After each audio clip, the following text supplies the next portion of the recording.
and welcome to the 12th episode of Toke TV, your source for the latest and biggest cannabis and hemp news. I'm your host, Steve Elliott. I'm editor of TokeSignals.com, and I'll be guiding you through the news again this week. First, though, let's look at our bud pick of the week. This week we have a gorgeous photograph from an anonymous farmer somewhere in Colorado. He calls it Colorado Sunset, and I think that is a wonderful name for this beautiful picture. Now, we have just a couple of news items that we want to look at, actually about 7 of them, and we have some big things going on in the cannabis world this week. In Colorado this week, we have a really silly ordinance that is being looked at by the Denver City Council. Now, as you'll recall, Amendment 64 was approved by an overwhelming majority of Colorado's voters last November. What Amendment 64 did was legalize limited amounts of marijuana for adults over 21 in the state of Colorado. But as some politicians unfortunately tend to do, certain politicians have been busily working ever since, it seems, to undermine the intent of the voters when they passed this law. And the unfortunate ordinance that we're looking at in Denver right now, under its terms, you could get a year in jail just for the odor of marijuana. If you're smoking one of those so-called legal joints in Denver and this ordinance passes, your neighbor happens to notice that aroma, yeah, you could be in trouble. That's kind of bad news. If that legal pot you're smoking smells like pot, it's not legal anymore. Seems kind of silly. This ordinance will be introduced at Monday's City Council meeting. And of course, it comes in advance of the legal marijuana sales, which are scheduled to begin in Colorado in January. Now, this ordinance does some other unfortunate things as well. The ordinance would prohibit pot smoking in parks, and specifically prohibit pot possession in the 16th Street Mall. And it would also ban toking in private property if it is visible to the public, quote unquote, such as on your front porch or in your car, or, as I mentioned, if the odor of cannabis can be detected from neighboring property. Your activities should not pervade others' peace and ability to enjoy, said Denver Mayor Michael Hancock. Marijuana is one of those elements that can be quite pervasive and invasive, the mayor claimed. I shouldn't have to smell your activities from your backyard. The mayor didn't explain why we should have to smell his intolerance from ours. If the ordinance is approved by the city council, the mayor will sign it and it will take effect immediately. Offenders could face a fine of up to $999 and a year in jail. This ordinance is a tremendous overreach, ill-advised, unnecessary, and unconstitutional, according to Mark Silverstein, legal director for the American Civil Liberties Union of Colorado.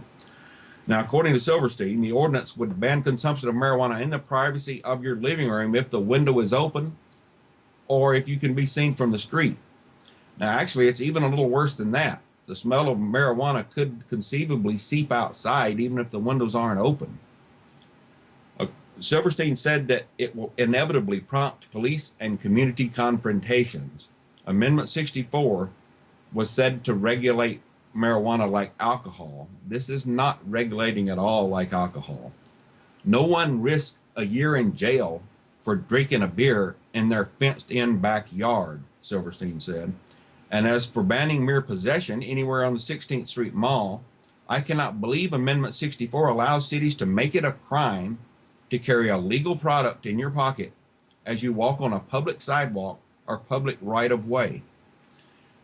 In November, Denver will ask voters to approve a 3.5% sales tax on marijuana that could be raised to 15%. A statewide ballot question is also asking Colorado voters to approve a 15% excise tax and a 10% sales tax that could be raised to 15%. Now, the Denver City Council just last month approved an exhaustively stringent set of new rules and regulations for retail marijuana businesses. Denver is one of the few cities in Colorado taking steps toward legal pot sales to anyone over 21, approved by state voters as Amendment 64 passed last year. The specific ban on marijuana in parks would nix Denver's massive annual 420 celebration.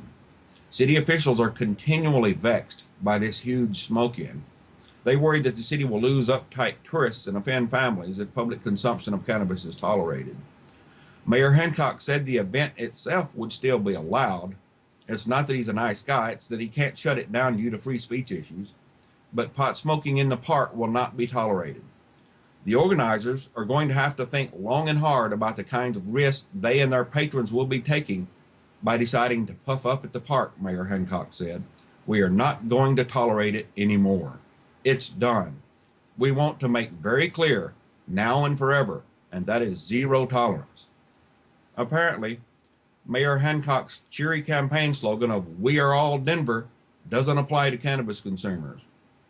Isn't it ironic when, quote unquote, marijuana legalization results in a new law that can get you a year in jail for smoking marijuana on your own property? And as if that wasn't enough, this brand of legalization, quote unquote, seems to somehow be taking down a hallowed 420 tradition for good measure. Over in Michigan this week, the state Supreme Court is eyeing local bans on medical marijuana.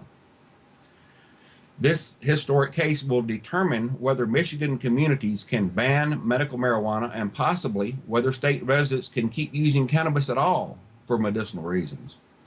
Those united against medical marijuana patients include the State Bar of Michigan and the Prosecuting Attorneys Association of Michigan. Both of these groups are trying to get the entire medical marijuana law thrown out. That would cancel the wishes of the 63% of Michigan voters who approved the medical marijuana law 5 years ago in 2008. Groups opposing the medical marijuana ban and supporting patients include the American Civil Liberties Union of Michigan and the Libertarian Cato Institute based in Washington, D.C. A few Michigan communities have passed bans on medical marijuana that carry serious penalties, including jail time, according to activist Tim Beck of Detroit. The ordinances didn't even mention medical marijuana. They just said that any activity that was illegal under federal law was also illegal in their community, according to Beck. The Supreme Court case stems from retired attorney John Turbeek's 2010 lawsuit to overturn a medical marijuana ban in Wyoming, a suburb of Grand Rapids, Michigan. Turbeek is a state-registered medical marijuana patient with a painful neurological disorder and diabetes, according to the lawsuit. Now, he lost in court, but then he won with a 3-0 ruling in the Michigan Court of Appeals. Last April, the Michigan Supreme Court granted the city of Wyoming, Michigan's request to appeal. Livonia, Michigan passed an almost identical ban ordinance and has filed a brief siding with Wyoming in the appeal. Bans have also been put in place in Birmingham, Bloomfield Hills, and Lyon Township in Michigan. Turbeek said in 2012 that he sued because he feared he would be arrested if he grew or used medical marijuana for his conditions. I've tried narcotic-based drugs like Vicodin and OxyContin, he said, and nothing worked like medical marijuana. I couldn't just sit by as our elected officials try to ignore the will of the people and take this option from me and thousands of others. The Court of Appeals ruled that Wyoming's ban was preempted by Michigan's medical marijuana law. It also said local governments could not use the federal drug laws as an excuse for ignoring the state's medical marijuana law. Congress can criminalize all uses of marijuana, but it cannot require the state to do the same, according to the Michigan Court of Appeals. Now, a brief supporting Wyoming, Michigan, filed by the Prosecuting Attorneys Association of Michigan, these guys are your enemies, remember them, ignores that, claiming that Michigan's medical marijuana law stands as an obstacle to the accomplishment and execution of the full purposes and objectives of Congress and is therefore preempted. The State Bar of Michigan is just as bad. Its public corporation law claims in bold type, the supremacy clause of the United States Constitution applies to void Michigan's medical marijuana law in its entirety. The Michigan Municipal League is also an enemy of medical marijuana patients. The Lansing-based lobby group's brief says that Michigan cities should be free to zone and regulate their own unique land use activities to ban medical marijuana. In Massachusetts, the word isn't much better. We have there, last fall, of course, they passed a medical marijuana law. Once again, with overwhelming support, 63% of the people voted for it. But now there in Massachusetts, doctors in one big chain are being advised not to authorize any patients for medical marijuana. Doctors at community health centers there have been advised not to authorize any of their more than 638,000 patients for medical marijuana because the centers are afraid they'll lose their federal funding. The Massachusetts League of Community Health Centers advised its 36 federally funded facilities to stop issuing patient medical marijuana authorizations under state law because cannabis use remains illegal for any purpose under federal law. Health center physicians who authorize patients for medical marijuana could be committing a potential violation of federal law and could result in legal and financial exposure for community health centers, according to a spineless statement from the league. Voters approved a ballot initiative last November, making Massachusetts one of 20 medical marijuana states, plus the District of Columbia. Federally funded community health centers in other states have also advised doctors against authorizing patients to use marijuana. Also at stake in this case is a possible loss of malpractice insurance, according to the community health centers, because that's covered by a federal program known as the Federal Tort Claims Act. Additionally, should a community health center doctor be convicted under federal law for authorizing a patient for marijuana, the group claims the physician should be shut out of the Medicare and Medicaid programs, which cover many who use the centers. The National Association of Community Health Centers said it was unaware of any center or center physician anywhere facing any federal sanctions for authorizing medical marijuana. But apparently the threat of prosecution, or more likely funding loss, is still a factor to these folks. Community health centers have been providing access to care for decades, but there is no assurance that they would not come under federal investigation or that their physicians would not face trouble for certifying medical conditions under state medical marijuana programs, given it's an unsettled area of the law, said attorney Catherine Watson of Felsman Tucker Leifer Fidel, a DC-based law firm that advises the national group. The community health center's stance very likely undermines the goal of Massachusetts state regulators who wanted lower income people to be able to afford medical marijuana. Many of those with lower incomes, of course, get their health care at these community health centers. Back in July, a medical marijuana patient named Gary, who asked that his last name not be used for fear of losing his publicly subsidized apartment, received notice from the health center that his marijuana authorization was being rescinded. The center was worried about losing federal funding, which accounts for about 10% of the facility's money. Paola Ferrer, who directs grants and development at the Austin Health Center, said the organization can't risk its federal funding by writing marijuana authorizations for a small number of patients. We are really tied to the federal government and the funding stream, and until the legal issues are adequately resolved, we are not at liberty to do this, Ferrer said. Patients at Veterans Affairs facilities also face challenges getting medical marijuana authorizations. Physicians at VA hospitals are prohibited from completing forms seeking recommendations or opinions regarding a veteran's participation in a state marijuana program, according to a 2011 memo from the Department of Veterans Affairs. Better news this week from the Southwest. A poll in Texas shows 58% of voters there support the legalization of marijuana. More than 60% of those surveyed expressed support for removing criminal penalties for marijuana possession and replacing them with a civil citation similar to a traffic ticket. Now, 58% for legalization for regulating marijuana like alcohol, according to this public policy polling survey released on Tuesday by the Marijuana Policy Project, is a strong majority. Only 38% of Texans said they were opposed to legalization.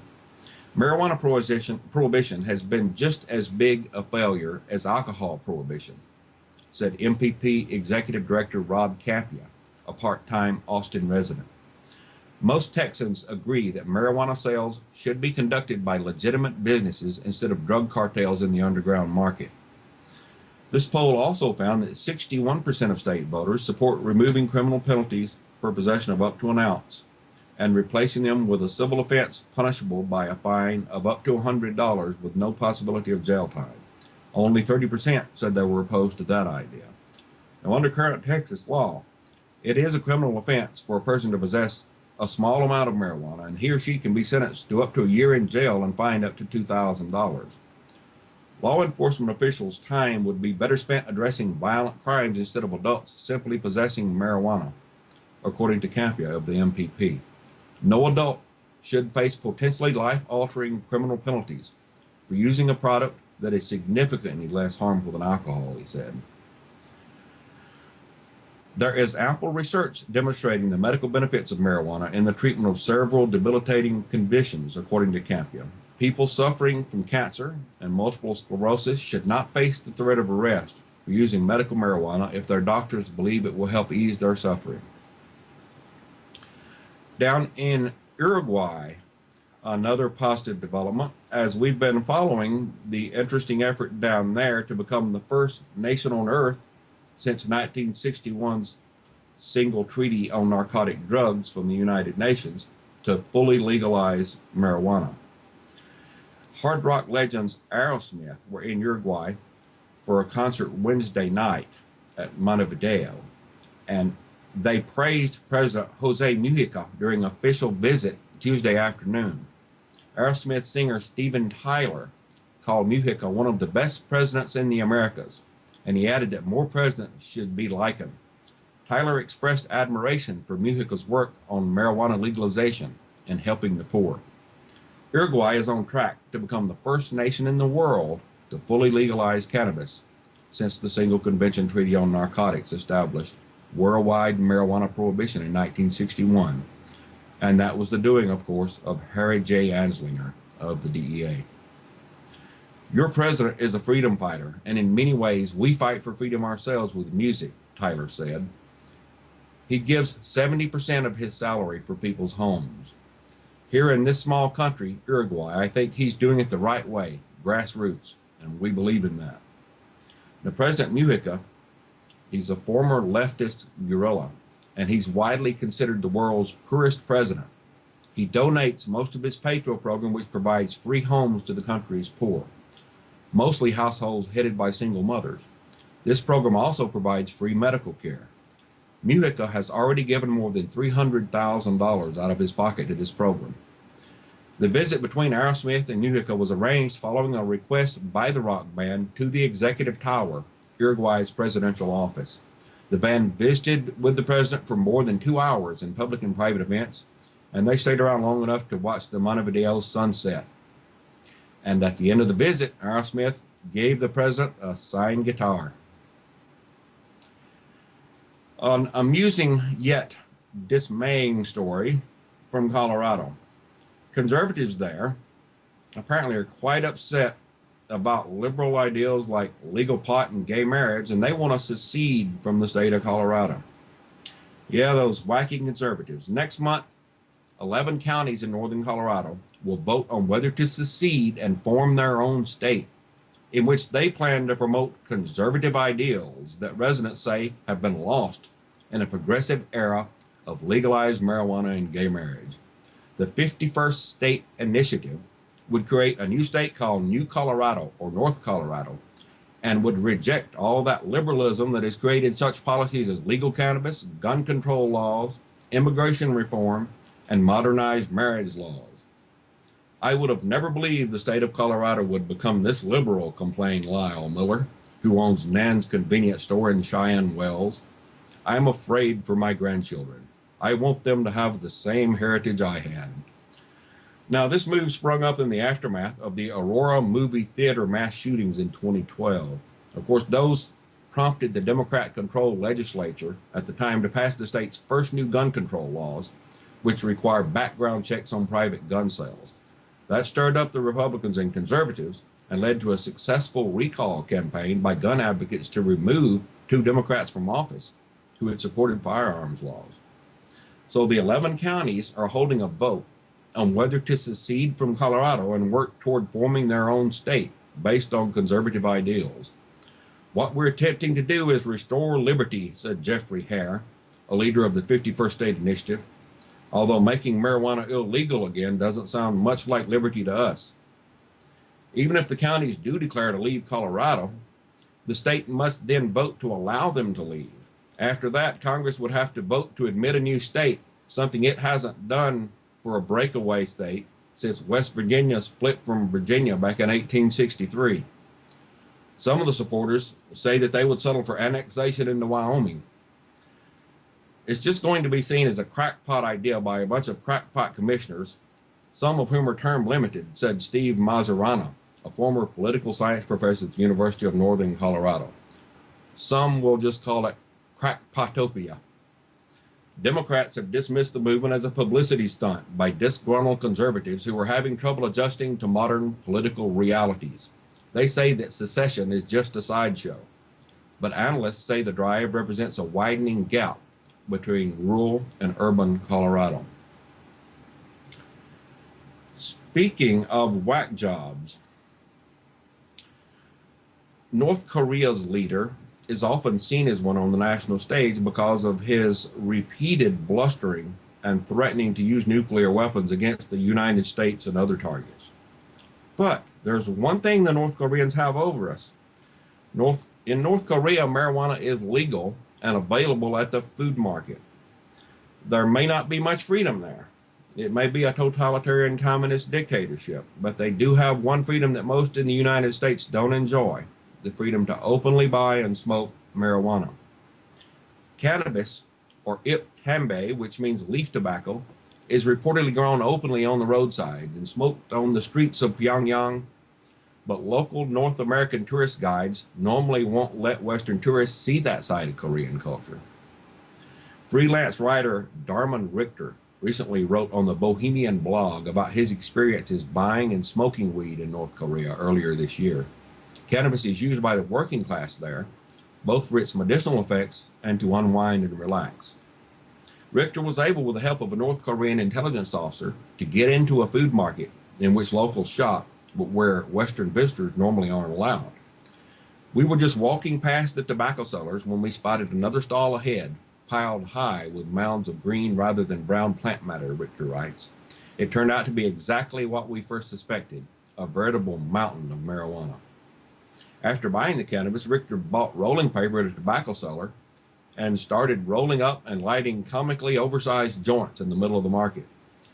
In the name of scientific inquiry, it seemed appropriate to buy some, he said, and the little old ladies running the stall were happy to load us up with plastic bags full of the stuff, charging us roughly half a pound each.